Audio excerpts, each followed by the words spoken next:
نحمده ونصلي على رسوله الكريم اما بعد فاعوذ بالله من الشیطان الرجیم بسم اللہ الرحمن الرحیم رب اشرح لی صدری ویسر لی امری واحلل عقدۃ من لسانی یفقہوا قولی۔ السلام علیکم ورحمۃ اللہ وبرکاتہ۔ صراط مستقیم میں آپ سب کو خوش آمدید۔ پچھلے سبق میں ہم نے پڑھا تھا کہ اللہ تعالیٰ مشرکین مکہ کے بارے میں فرماتے ہیں کہ ان میں سے کچھ لوگ تو ایسے ہیں جو قرآن پر ایمان لاتے ہیں اور کچھ نہیں لاتے، اور آپ کا پروردگار ان مفسدوں کو خوب جانتا ہے۔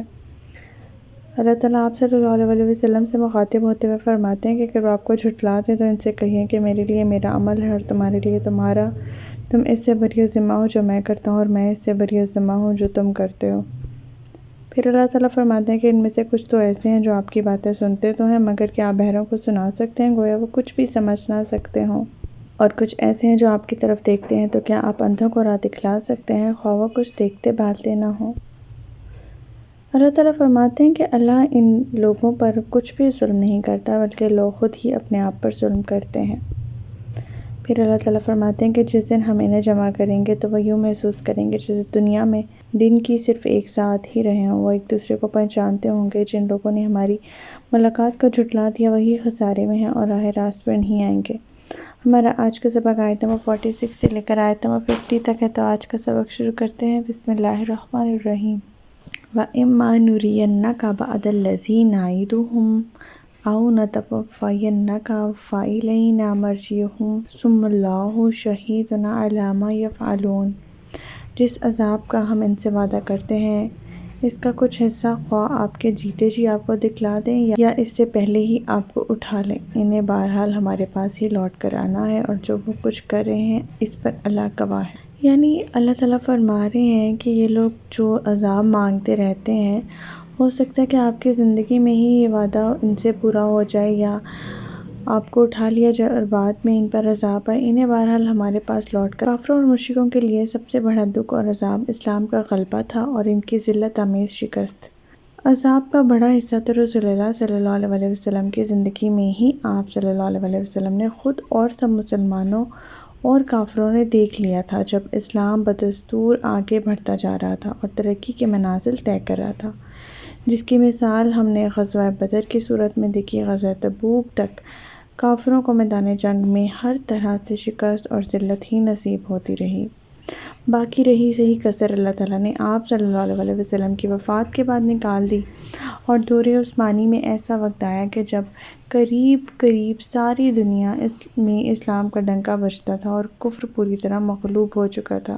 آیت 47 وَلِكُلِّ أُمَّةٍ رَسُولٌ فَإِذَا جَاءَ رَسُولُهُمْ قُضِيَ بَيْنَهُم بِالْقِسْطِ وَهُمْ لَا يُظْلَمُونَ۔ ہر امت کے لیے ایک رسول ہے، پھر جب ان کے پاس رسول آتا ہے تو پورے انصاف کے ساتھ ان کا فیصلہ چکا دیا جاتا ہے اور ان پر ظلم نہیں کیا جاتا۔ اللہ تعالیٰ یہاں اپنا دستور بتا رہے ہیں کہ اللہ کا دستور یہی ہے کہ جب لوگ اللہ کی نافرمانی میں مبتلا ہو جاتے ہیں تو اللہ تعالیٰ ان کو خبردار کرنے کے لیے اپنے رسول بھیجتے ہیں۔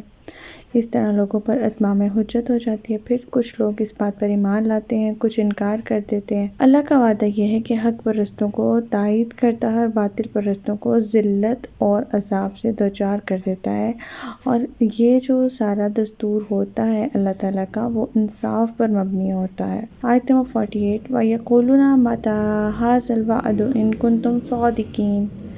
نیز وہ پوچھتے ہیں کہ اگر تم سچے ہو تو جو دھمکی ہمیں دے رہے ہو وہ کب پوری ہوگی۔ کافروں کو دھمکی یہ دی گئی تھی کہ اگر وہ اللہ تعالیٰ کی آیات کی تکذیب کریں گے تو انہیں ذلت اور رسوائی نصیب ہوگی اور بالآخر اسلام کا بول بالا ہوگا، لیکن کافروں کی سمجھ میں یہ بات آ ہی نہیں سکتی تھی کہ مٹھی بھر جو مسلمان ہیں کیسے غالب آ سکتے ہیں اتنی بڑی قوتوں پر۔ پھر اس لیے مذاق اڑانے کے لیے کہتے تھے کہ اگر تم اپنے قول میں سچے ہو تو یہ وعدہ کب پورا ہو کر رہے گا۔ اللہ تعالیٰ ان کے اس تمسخر کا جواب دے رہے ہیں۔ اللہ تعالیٰ نے اپنے رسول صلی اللہ علیہ وسلم سے فرما دیا کہ آپ ان سے کہہ دیجئے کہ میں تو اپنے بھی نفع نقصان کا مالک نہیں، صرف اتنا جانتا ہوں جتنا اللہ کو منظور ہے۔ عذاب دینا اللہ کا کام ہے، میرا کام نہیں۔ دوسرا جواب یہ ہے کہ عذاب کے متعلق بھی اللہ کا ایک قانون ہے کہ اللہ کسی کے گناہوں پر فوراً گرفت کر کے اسے تباہ نہیں کر دیتا بلکہ اسے سمجھنے کے لیے مہلت دیے جاتا ہے، بار بار تنبیہ کے طور پر اپنے رسول بھیجتا ہے۔ آیت نمبر 49 قل لا أملك لنفسي ضرا ولا نفعا إلا ما شاء الله لكل أمة أجل إذا جاء أجلهم فلا يستأخرون ساعة ولا یستقدمون۔ آپ ان سے کہیے مجھے تو اپنے بھی نفع نقصان کا کچھ اختیار نہیں مگر جو اللہ کی مشیت ہو۔ ہر امت کے لیے مہلت کی ایک مدت ہے، جب ان کی یہ مدت پوری ہو جاتی ہے تو پھر ایک گھڑی کی تقدیم اور تاخیر نہیں ہو سکتی۔ یہی بات جو میں آپ کو پچھلی آیت میں ایکسپلین کر رہی تھی کہ اللہ تعالیٰ کا عذاب دینے کا یہ قانون ہے کہ اللہ تعالیٰ کسی کے گناہوں پر فوراً پکڑ نہیں کرتا، ان کو سنبھلنے کے لیے مہلت دیتا ہے، رسولوں کے ذریعے بار بار وارننگز سائنس دیتے ہیں تنبیہ کے طور پر۔ پھر بھی جو کوئی راہ راست پر نہیں آتا تو پھر وہ عذاب کس وقت آتا ہے وہ صرف اللہ کو پتہ ہوتا ہے۔ عذاب کا وقت، ہر چیز، ماحول، ہر طرح سے جو ڈیسیژنز ہوتے ہیں وہ اللہ تعالیٰ کے ہی اختیار میں ہوتے ہیں۔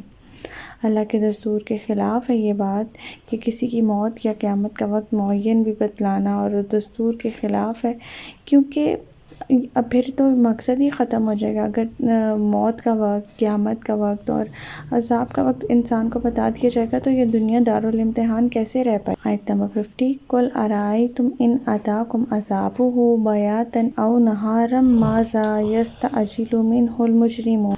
آپ ان سے پوچھئے ذرا سوچو تو اگر تم پر اللہ کا عذاب رات کو یا دن کو آ جائے تو پھر مجرم لوگ آخر کس چیز کی جلدی مچا رہے ہیں؟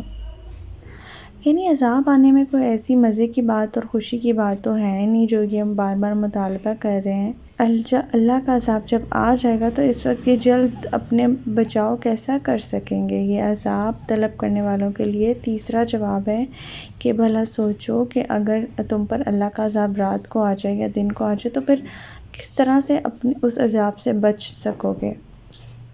کس چیز کی جلدی مچا رہے ہو؟ ہمارا آج کا سبق یہیں تک تھا۔ اللہ تعالیٰ سے دعا ہے کہ اللہ تعالیٰ قرآن پاک کے احکامات پہ ہمیں عمل پیرا ہونے کی توفیق عطا فرمائے۔ اللہ پاک ہمیں ہدایت دے کہ جس کے بعد گمراہی نہ ہو۔ ربنا لا تزغ قلوبنا بعد إذ هديتنا وهب لنا من لدنك رحمة إنك أنت الوهاب سبحانك اللهم وبحمدك نشهد أن لا إله إلا أنت أستغفرك وأتوب إليك۔ السلام علیکم ورحمۃ اللہ وبرکاتہ۔